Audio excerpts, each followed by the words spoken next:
Buenos días, estudiantes de ciencia e ingeniería. Vamos a trabajar hoy un experimento en casa cuya finalidad es comprobar la ley de inercia. Los objetivos del experimento entonces serán claramente comprobar la conservación del momento lineal en ausencia de fuerzas, que es lo que nos dice la ley de inercias, mediante un montaje realizable en casa con elementos de fácil adquisición. Los objetivos específicos: comprobar la ley de inercia, comprender las dificultades a vencer en el diseño del montaje y proponer soluciones simples que permitan llevar a cabo el experimento, reconocer los instrumentos de medida disponibles en casa y su potencial valor científico. El marco teórico que envuelve este experimento involucra claramente discutir lo que es la ley de inercia. La primera ley de Newton nos dice que si sobre un cuerpo o sistema no actúa fuerza externa alguna, o si la fuerza neta sobre el sistema es cero, entonces el momento lineal del mismo es constante. Para un cuerpo de masa constante, eso implica que su velocidad permanece constante en el tiempo, y al ser la velocidad una cantidad vectorial, esto quiere decir que es constante tanto en magnitud como en dirección. Bajo la expresión de la ecuación del movimiento, es decir, la segunda ley de Newton, podríamos expresar esto como suma de fuerzas es igual a cero, lo cual implica momento lineal igual constante. Luego, para verificar experimentalmente la primera ley, debemos construir un sistema sobre el cual la fuerza neta externa sea cero. En el laboratorio esto se logra aproximadamente con un sistema conocido como un riel de aire, en el cual una pieza móvil y de superficie pulida desliza sobre un riel metálico con un juego de orificios por los cuales sale aire a presión, formando un colchón de aire sobre el cual el móvil reposa, evitando la fricción con el riel. Mediante este montaje se minimiza o anula la fricción entre el móvil y el riel, quedando únicamente la fricción viscosa con el aire. Aunque esta es inevitable, su efecto es tan pequeño que puede ser despreciada sin dificultad. Obviamente, en casa no vamos a tener un riel de aire, luego debemos lidiar con la fricción de otra forma. La fricción cinética es entonces una interacción que importa en nuestro sistema, está presente en nuestro montaje. Por fortuna, esta es constante e independiente de la velocidad relativa entre el móvil y el riel. Al ser la fricción cinética constante y la masa de prueba también constante, o aproximadamente constante si usamos un bloque de hielo, entonces la aceleración del sistema es constante. Debemos discutir entonces cómo es el movimiento bajo aceleración constante. Al resolver las ecuaciones del movimiento, es decir, la segunda ley, el modelo que obtenemos para la evolución del vector posición es una función cuadrática en el tiempo de la forma posición es igual a posición inicial más velocidad inicial por tiempo más un medio de aceleración tiempo cuadrado. Mientras que si no tuviésemos fuerza neta, sería una función lineal, posición es igual a posición inicial más velocidad por tiempo. Nuestro objetivo en el montaje es minimizar la acción de la fricción, lo que hace la aceleración cada vez más pequeña, de tal forma que si el experimento es observado durante un tiempo lo suficientemente corto, entonces el término velocidad inicial por tiempo sea mucho mayor que el término un medio de aceleración tiempo al cuadrado. Y en ese caso, la parábola se comporta como una línea recta, es decir, el efecto de la fricción se hace despreciable. Por tanto, el comportamiento del sistema aún acelerado deberá reproducir el comportamiento del sistema no acelerado. Si bajo estas condiciones, es decir, una velocidad alta y tiempos pequeños con una fricción tan minimizada como se pueda, se logra que el móvil se desplace en línea recta y con velocidad constante, habremos constatado entonces la ley de inercia de forma experimental. Vamos a tener algunos problemas de medición. Pensemos. Requerimos realizar medidas en tiempos cortos y con velocidades iniciales grandes para que se cumpla la condición que hemos mencionado. Como tal, incluso si se utiliza un cronómetro de mano, no el del teléfono porque se tiene dependencia de la sensibilidad de la pantalla, el error en la medición del tiempo, viéndose afectado por la capacidad de reacción del operario, es tan grande que los resultados no son válidos. Luego es necesario implementar una forma de medición que permita tomar más de 10 medidas válidas en menos de un segundo. Por fortuna, Eso lo podemos conseguir con un elemento cada vez más común en las casas, que es la cámara de video. De hecho, al tiempo de esta producción, los teléfonos móviles de tipo smartphone vienen equipados con cámaras de alta resolución, tanto espacial como temporal. ¿Cómo usar una cámara como instrumento de medida? Bueno, un video es una secuencia de imágenes que nos es presentada de forma tan rápida que el cerebro humano la procesa como si fuese una variación continua. De hecho, el ojo humano no puede registrar más de 24 imágenes por segundo. Luego, cualquier secuencia que sea presentada a una rata mayor será percibida como un continuo. Una cámara de video no es más que una cámara fotográfica que registra imágenes rápidamente. La rata de captura de imágenes se conoce por sus siglas en inglés como FPS, Frames per Second. Así, un video es un registro simultáneo del espacio y del tiempo.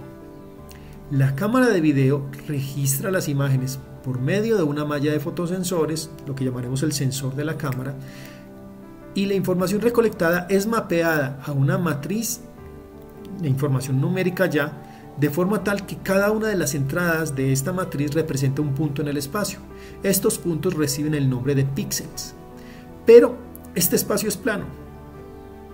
Fíjense, estamos registrando un espacio tridimensional, pero se registra en una información plana, porque nuestro sensor y no tiene forma de medir distancias en la dirección perpendicular.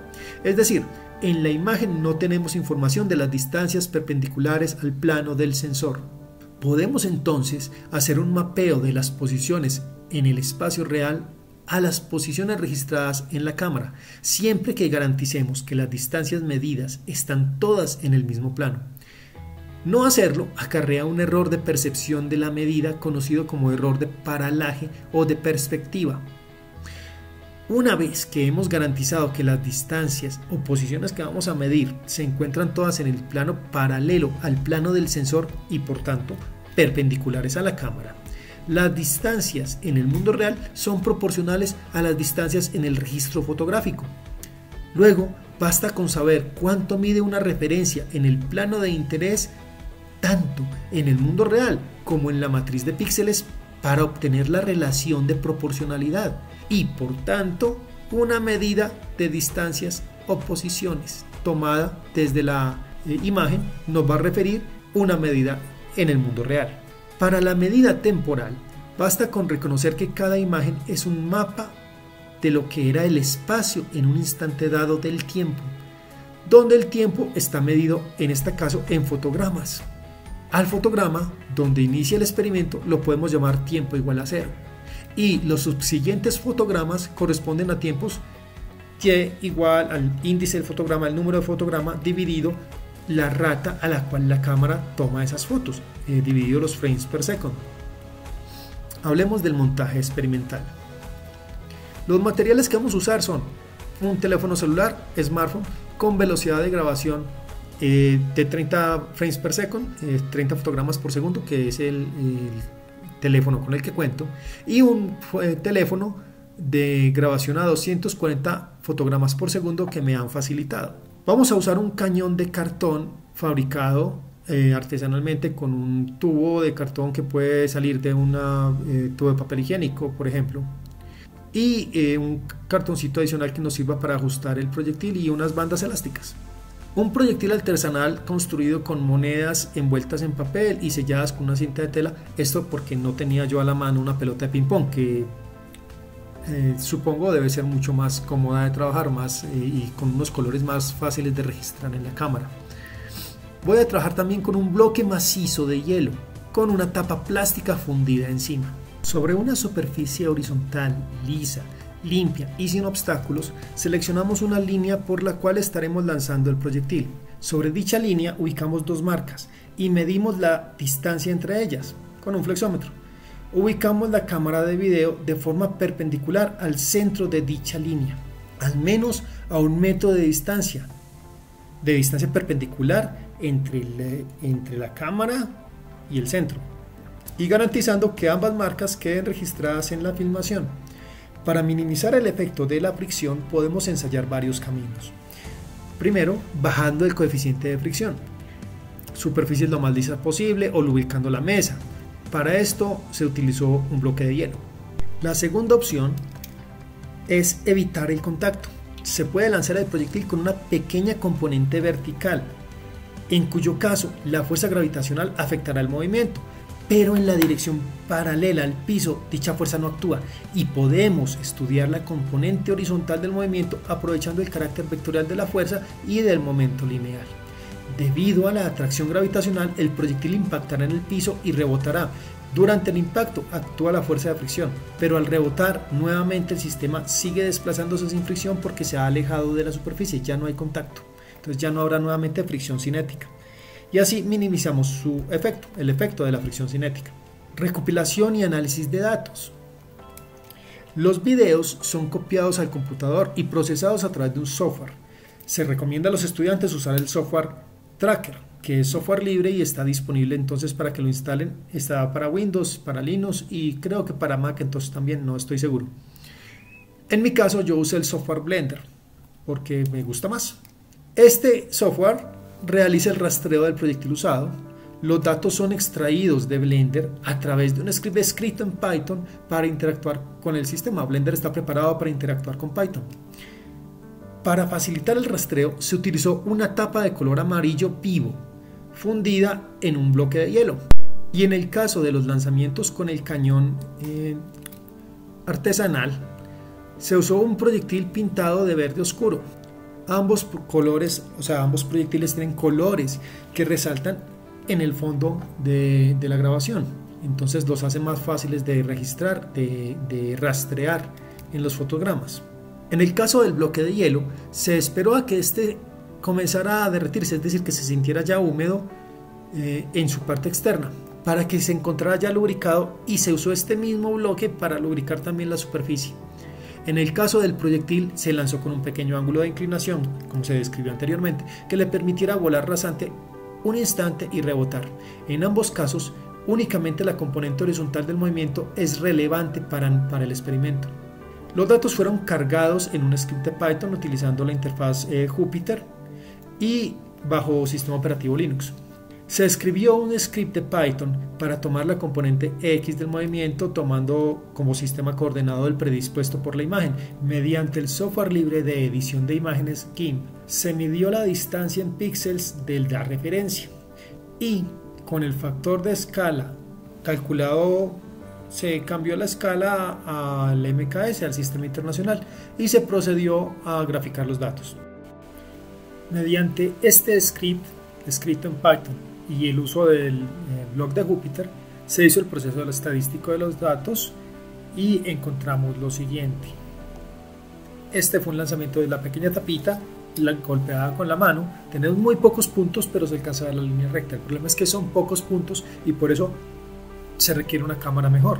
Acá tenemos, por ejemplo, dos lanzamientos del cañoncito, dos lanzamientos usando el pequeño cañón de cartón, en los cuales tenemos muy pocos puntos, sí, pero sin embargo se alcanza a ver la línea recta, vemos claramente la tendencia y podemos interpolar. Vemos el ajuste lineal es bastante bueno en el Ki cuadrado y en el R cuadrado. Este sería el ajuste parabólico, que obviamente pues está un poco mejor, más sin embargo la aceleración reportada es ínfima y es realmente despreciable.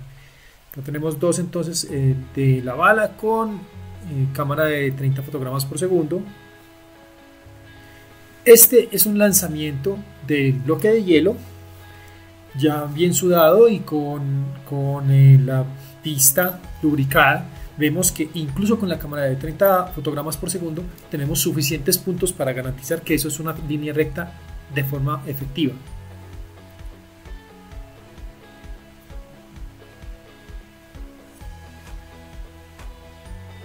Y aquí tenemos pruebas con la cámara de alta velocidad. Estos son lanzamientos de la bala y vemos que aunque estamos tirando una bala tenemos muy buenos puntos, muy buen número de puntos.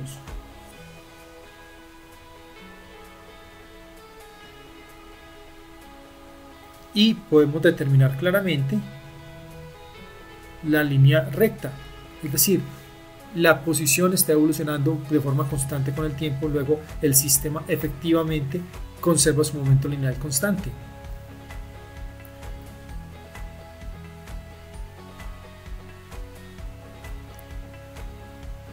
Estos son experimentos con el bloque de hielo y la cámara de alta velocidad. En este caso tenemos tantos puntos que incluso los propios puntos dibujados son casi indistinguibles entre ellos y se ven la línea recta perfectamente. Tenemos muy buenos ajustes, lo cual prueba que efectivamente el experimento en casa es realizable con buenos resultados y efectivamente probamos la ley de inercia. Bueno, señores, ahí tienen, lo pueden hacer en casa, pueden comprobar esta ley fundamental de la naturaleza en su casa con elementos que usted tiene ya a la mano. Caballeros, señoritas, disfruten. Recuerden que divertirse, que disfrutar es la forma más fácil de aprender. Hasta pronto.